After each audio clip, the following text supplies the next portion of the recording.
Tell Me About It is brought to you by Don Franklin Auto of Glasgow, Extreme Health Club, and Lockshield Partners Accounting Services.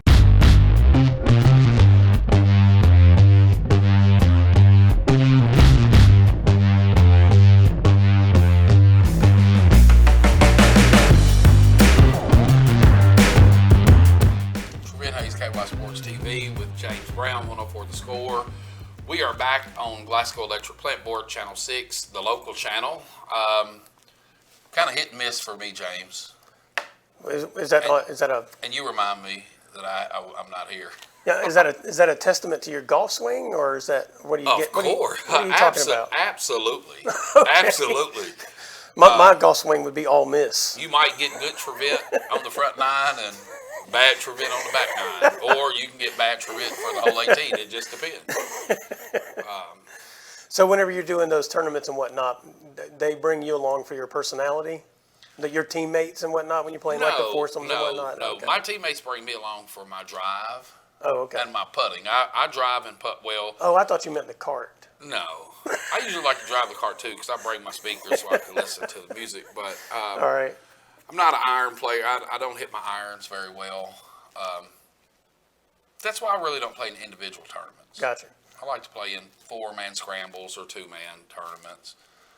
That's probably more fun too, just camaraderie with the people you're out there. And I'm smarter than the average golfer too.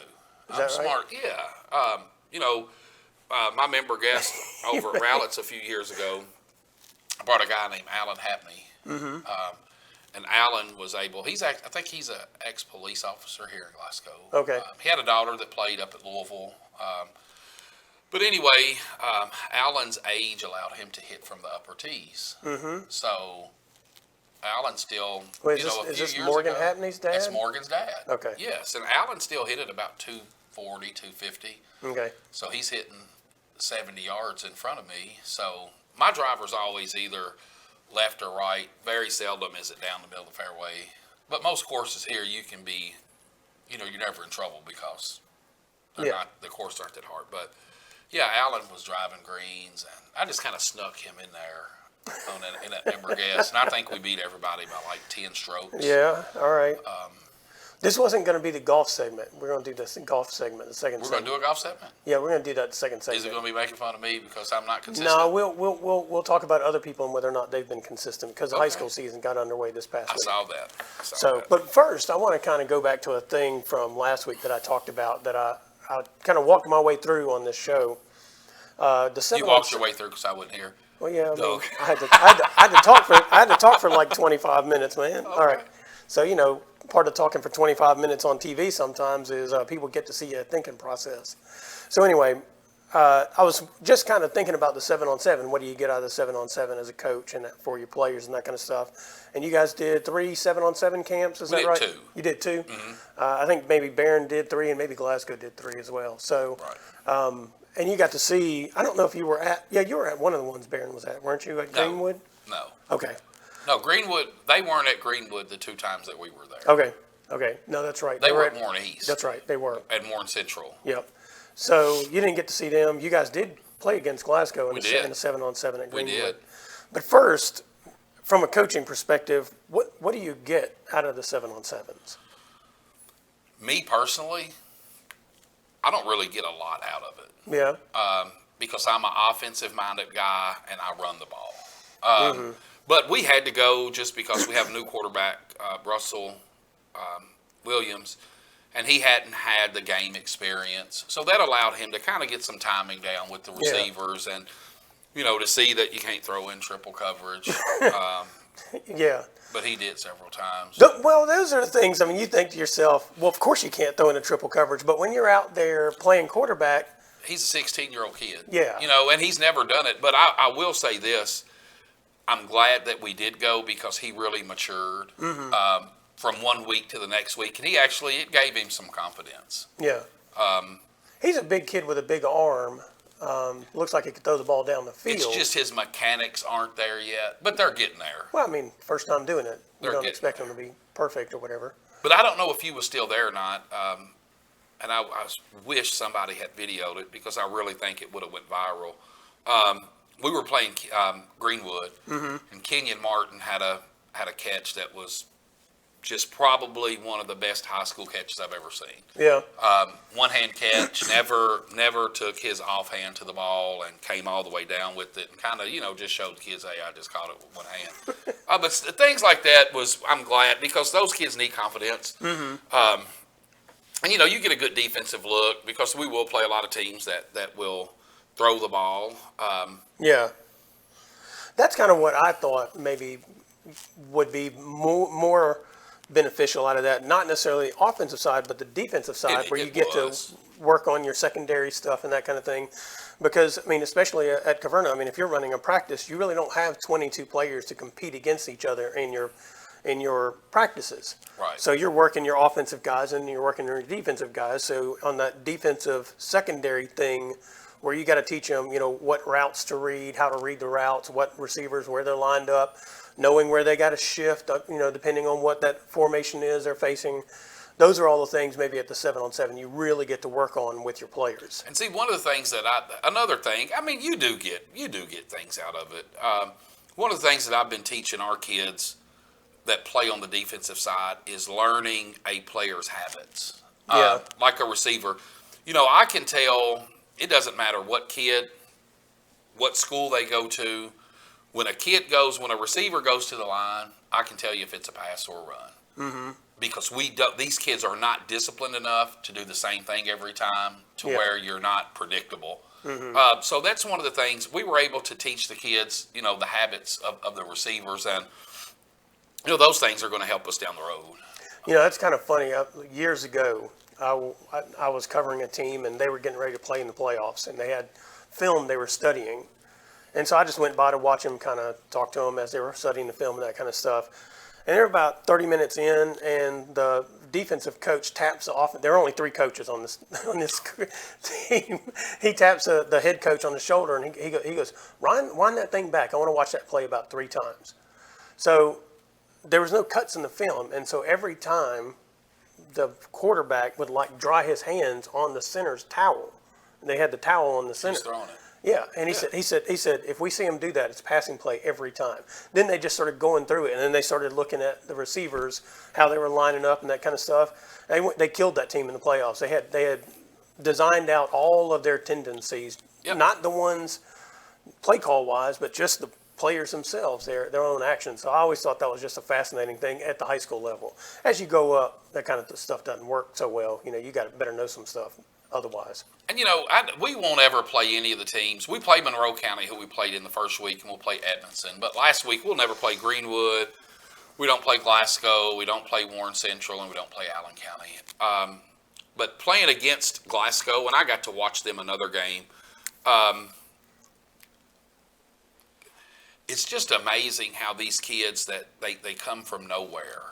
They've always been at Glasgow, so I'm not saying they've imported kids in. That's not what I'm saying. I'm saying is Easton Jesse is a really good quarterback. I could tell that he's been going to some individual things, maybe the quarterback academy, just because of his mechanics. Mm-hmm. But then Hudson Gum, I didn't even know the kid played football. He didn't play. Last year was the first year he's played. And that's a freshman. His mechanics, and he can throw it. Mm-hmm. He's got a little speed. So Glasgow's going to be good at that quarterback position for a while. Mm-hmm. But then you've got, Rico Crowder, that's probably the most physical receiver in the area, great athlete. And I tell him all the time, the only person that can stop Rico Crowder from being a great football player is Rico Crowder. Yeah.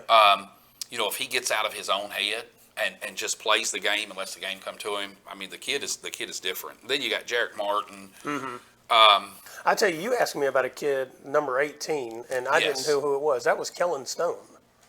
That was Kellen. Okay, Yeah. I know Kellen's dad. Yeah. And then after I asked you about it, when we played Glasgow, he played safety. Yeah. So I recognized who he was, but Gavin Neal, you really couldn't tell. 7-on-7 is not great for running back. So Gavin's going to make his money between the tackles. He's going to come between the tackles. The quarterback at Greenwood was impressive to me. Yeah. Good strong arm. They, for a team that's probably not going to throw the ball a whole lot, they will have some opportunities to throw the ball really effectively. Yes. Because I was pretty impressed both with their receivers and the quarterback. Also, Allen County had 2 or 3 guys that looked pretty good out there in these passing routes. And so they may surprise people a little bit with their passing game, I think, during the season. The problem with the 7-on-7 for the quarterbacks is you don't know what they look like when they got somebody chasing after them. When they've got pads on and they've got, some dude breathing down their 6'1", neck. 6'2" defensive linemen coming at them. And I was proud of our kids. I think they competed against everybody we played. Yeah. But Allen's coach, Coach Hood, and actually Warren Central's coach were really positive about what they saw that we were doing. Yeah. I've only had these kids, the first time we played the 7-on-7, I'd only had them for 2 days. So we go and play, and then last week I had them for an additional 4 days. So, hearing the other coaches in the area, the same with Coach, assistant at Glasgow, Coach Myers, Yeah. who coached the wing tee. Yeah. And he's coached athletes his whole career, being at Mayfield and Russellville. And just hearing him, just talking to him and him, being positive about what he saw, and some of our kids heard some of the conversation. So, I don't have to do the 7-on-7, but I'm glad we did. And maybe next year we'll go do some of the tournaments because Russell will have a full year of being a quarterback. But Yeah. Real quick, I wanted to talk about Barron a little bit because right now, Tate Spillman is their starting quarterback. Okay. So, but he's had some injuries during the summer that he didn't get to do the summer basketball, I think, because of a foot injury. He's got like a shoulder situation now. So they've been working in Cameron Crawford, I think is his name. I think he'll be a sophomore this year. And he looked pretty good at quarterback too. So I was kind of impressed with that kind of combo for them. They will also probably run the ball more than they throw it. But, but with Bray Bewley out there at wide receiver, he looked pretty good. Browning looked good. I think he's probably tight end / fullback, maybe H-back kind of situation once the season starts. So I thought they looked pretty good throwing the ball as well for the most part. And that's kind of, again, all 3 of the teams we just talked about primarily, you guys, Glasgow, Barron, pretty much run first teams. And so, I think, again, like I said, I think the defensive side is the thing that I really started paying attention to, what they were getting out of it on that front. Now, don't get me wrong. If Russell matures early on at the quarterback spot, we will be 50-50. Yeah. Because we've got some kids that can get vertical and that can catch the ball. Well, you can chuck it up in the air to one of the twins at any given time, and they can grab a ball from just about anybody who tries to defend. It was crazy. I mean, they did it all. They did it all day Thursday. Yeah. And I was laughing with Russell. I told Russell, he was like, "Well, Coach, I completed my first 5 passes." I said, "Dude, you threw it in the air, and the twins went and got it." I said, it's a completion, but that's not what we're trying to accomplish. But having athletes such as him, and we got a lot of new kids that's not played for a while that's going to contribute. But again, I was really impressed with the quarterback at Glasgow. But you can't tell from 7-on-7. Yeah. If we beat Warren Central, I think. But if we put pads on, I don't think we can beat Warren Central. Because it's the whole different dynamics of the game. When is your first scrimmage? August 11th. All right. We scrimmage Louisville Western. Okay. Well, that sounds good. Yep. All right. Well, we're going to take a quick break, and when we come back, we're going to talk about golf. Not my bad golf game, but we're going to talk about high school golf.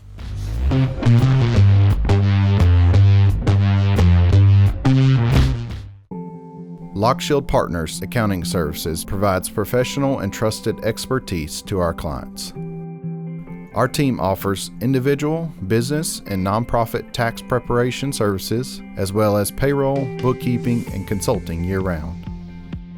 Call or visit our office today so our team can work for you while you and your loved ones focus on what really matters, because together we plan. Extreme Fitness has doubled in size, now with over 8,000 square feet of co-ed weights and an upgraded 90-degree saline therapy pool. The Extreme Fitness Campus also holds the exclusive Extreme Fitness for Women complex and Extreme Blend Smoothie Bar. You have to experience the variety of classes to realize the impact they have on their clients. Personal training is with the best in the business and is available and tailored to fit individuals. So start your journey today at Extreme Fitness and Health Club. At Don Franklin, we're more than a group of car dealerships. We're hardworking, everyday people of Kentucky. We strive daily to give 110% to our customers, our employees, and our families. We are committed to providing everyone with a safe and reliable vehicle, and we continue our tradition of supporting our local communities. At all 24 dealerships across Kentucky, we will treat you like family. Don Franklin Family of Dealerships, we are Kentucky.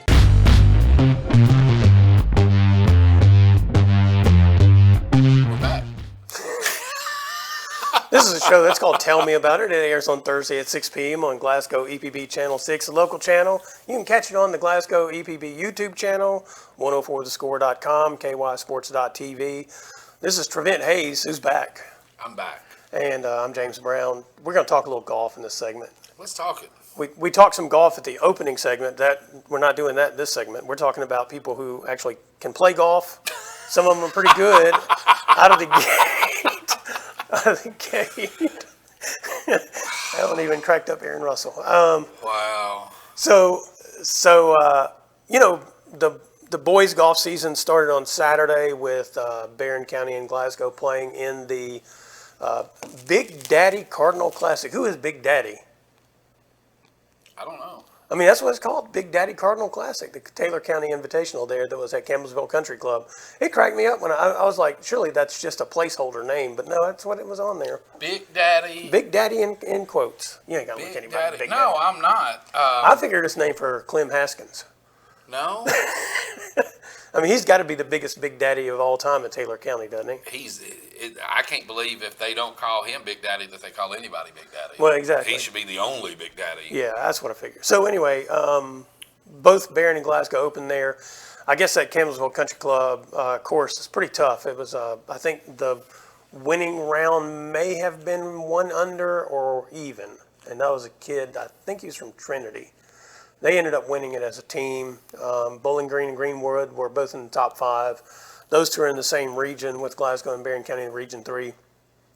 I think Glasgow finished 13th as a team, and Barron, I think, was 16th as a team. The surprise, I think, out of the whole thing was for Glasgow, Tate Pace, who's playing his first year at Glasgow. I think he's been homeschooled. Yeah. Now, he's been playing on the summer circuits and all, so he's been good. It's just this is his first year playing with the team competition kind of thing at Glasgow. And he led the Scotties. I think he ended at 4 over, and that's when he double bogeyed, I think, number 9, which is where they ended up finishing. And so he had a good day. And then Braden Furlong led the Barron County team. He may have been, I don't know if he was 6 over. He may have been 6 over at the end. So I think maybe if somebody was looking at the scores and the expectations of who should be at the top of those two teams, you know, for Glasgow, you'd expect to see Chase Cook, Bo Shelton up there. They were both down a little bit. And then for Barron County, you'd have probably expected to see Jamison Corbin and Kyler Keeney, and they were both behind Braden. I think they were all, you know, all 6 of those guys were probably within decent rounds. I'd say Bo probably wasn't happy with his round. He was like in the 80s, so he probably wasn't happy with that particular round. But then they came back Monday, the boys did, and played out at Barron River State Park and at the Trojans Invitational. Glasgow won it with a 292 as a team. Tate Pace shot 4 under 67 out there. I saw that. That's impressive. That's that. You know, the back 9 at the lake is probably 9 of the hardest holes around. Mm-hmm. And you know, you could, I mean, it's possible to shoot 4 or 5 under on the front. Yeah. With these kids, I mean, I'm not going to shoot 4 or 5 under on the front, but with these kids, they play so much and they're so disciplined. But to continue that score, to shoot even par, or even to shoot 2 over on the back 9 at the lake is remarkable. Yeah. So they were the only 2 under par. Tate Pace was under par at 67. Braden Furlong was runner-up at 68. So 3 under par. And then the next lowest score round was actually par, 71. Okay. So there were a lot of good days out there for those guys. For Glasgow, I think maybe Jace Cook shot 74. Bo Shelton maybe shot 75. I think Griffin Jackson, who's only a 7th grader, shot an 80. No, he shot a 78, I think. And then Harrison Belcher shot 80. So even they're not 5-man for Glasgow, they had really good days out there. 80 at the lake is good. Yeah. And Jameson Corbin didn't play for Barron. I think he's at some like an AJGA event or something of that nature, so he was not there. Now, I really believe Jameson would have shot under par at the lake. The lake is one of his courses. Yeah. Just like Fox Hollow, you can't. I don't care who you are. The kid's only 17 years old. Mm-hmm. Him or Tate, you're not going to go beat those 2 kids at Fox Hollow. Though that's their course. Yeah. And those guys shoot low 60s.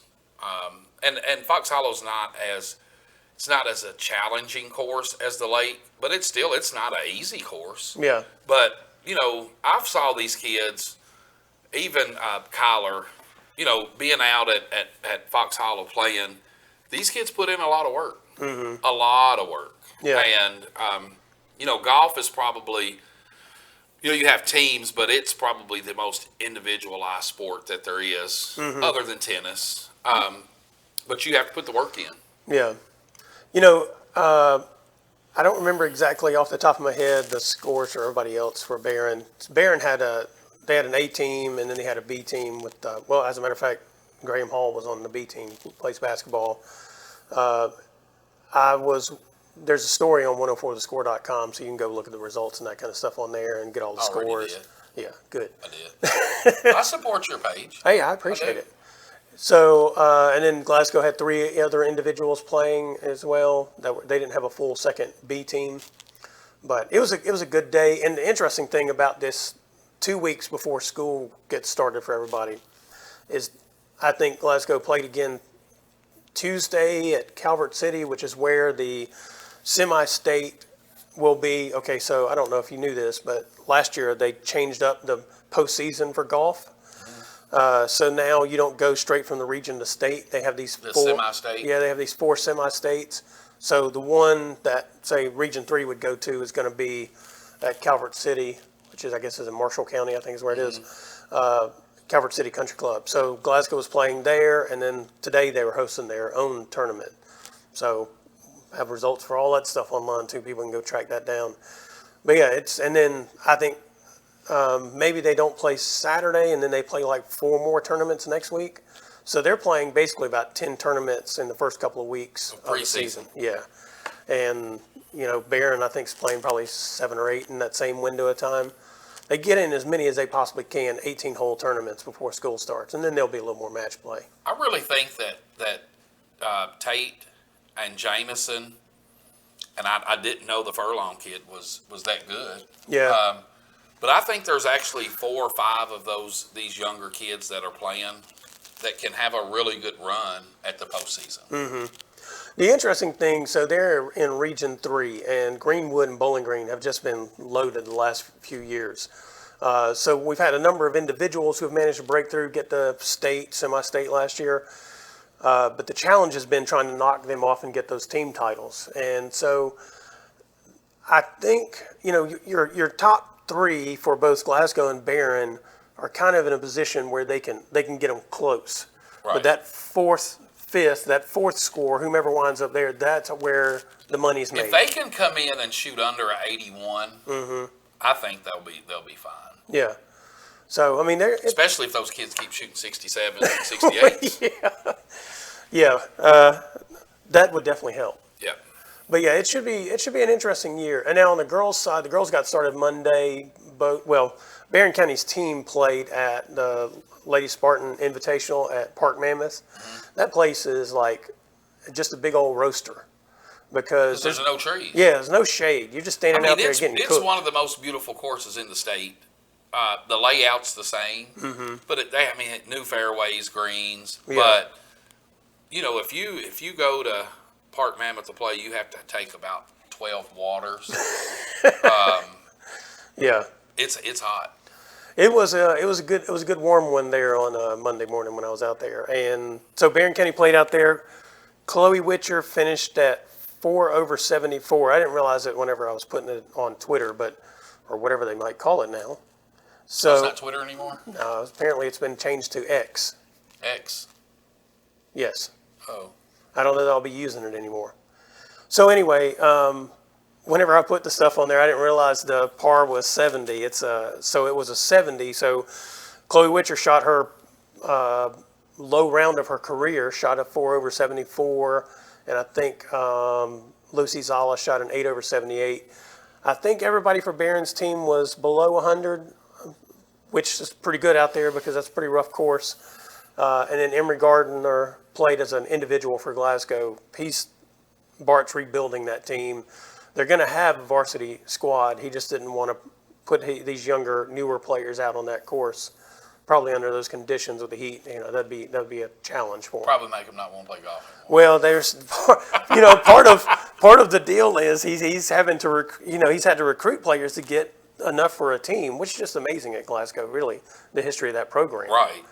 But also, you're right. You don't want to make him not have fun doing it, and that course would have been a real challenge for younger golfers. Just because I think it's a pretty, part of Park Mammoth is the way these layouts are. Is you'll have a hole here. You got one where you got holes back to back to each other, right? Well, you got the double greens Yes. where the same green serves for two two holes. different holes. Yeah, Right. and so if you're not really clear on what you're looking at out there, you could hit balls all kinds of ways. Yeah, that's pretty As an common. inexperienced golfer. That's pretty common Well- for experienced golfers. Yeah. What's that rough, boy? The rough is crazy. Yeah. I played at the New Park Mammoth once, Yeah. and it just absolutely consumed me. Is that right? Oh yeah, if you don't hit it in the fairway, if you hit it 2 foot out of the fairway, you're in trouble. Mm-hmm. And I usually don't hit. But watching these kids play, I'm 48, and my goal, is to just get the ball on the green anywhere. Yeah. These kids, that Tate and Jameson, and I'm sure Cook and Furlong, those kids actually go at the flag. Mm-hmm. And that's why their scores are so low. Yeah. Because they can control their irons. Iron play is everybody says driving and putting. You've got to hit putts. But if you can't hit your irons to get in a position to putt, then you're not going to be very successful. But those kids, they know what they're doing. There was a kid, I don't even know which school he was from, but he was killing the drive, way out. We're talking 40 or 50 yards in front of the people he was in the group with, ahead of. And so, but he had a hard time getting it then onto the green, and he had a hard time putting. Actually, he got it on the green all right. He had a hard time putting. So he's kind of like Happy Gilmore. I'm guessing he was, because, man, he hit this ball everybody else. I'm watching them, and so I see him hit the ball off the tee, and everybody else is back down the fairway, so I'm just kind of standing there, and then the ball goes whoop, whoop, right in front of me. I'm like 30 yards up from where the other 3 balls have already landed on that fairway, and then it just rolled. It was probably about 10 or 15 yards from the green. That's a par 4, I think, out there. 18 at the lake. From the driver, he hit it within about 10 yards of the green. Oh yeah, 18's a par 4. Yeah, so he Did he at least get a par? I think he ended up with a bogey. Bless his heart. But I asked somebody. I feel his pain. Well, I asked somebody, and they said he's kind of been like that all day. And it's like, I was like, man, I don't know. Like I said, I didn't know who he was, what school he was, what grade. If he's, not a senior and he can work on that putting game, he could be dangerous. But I was pretty impressed by that drive. Yeah, that's a good poke because it's a dog leg left. Yeah. So you got to kind of shape it around or go over the trees. So yeah, that's a good poke. But yeah, it's it's a good start to the season. I think same thing with the with the boys, the girls, Barron County girls playing in about 8 or 10 tournaments before school starts. Glasgow's not playing in as many, and both Barron County and Glasgow girls will have their tournaments. I believe they're both next week, maybe Monday and Thursday or something like that. So season's in full swing. It's here. All right. I won't be here with you next week. You missing?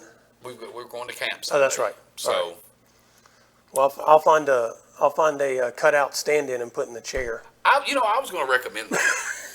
I was going to recommend that. All right, that sounds good. And maybe just put it on the backdrop. There we go. And then that way I'm always looking over your shoulder. Yeah. All right, this has been Tell Me About It. I'm James Brown. This is Trevent Hayes. We'll be back next week here on Glasgow EPB Channel 6 local channel.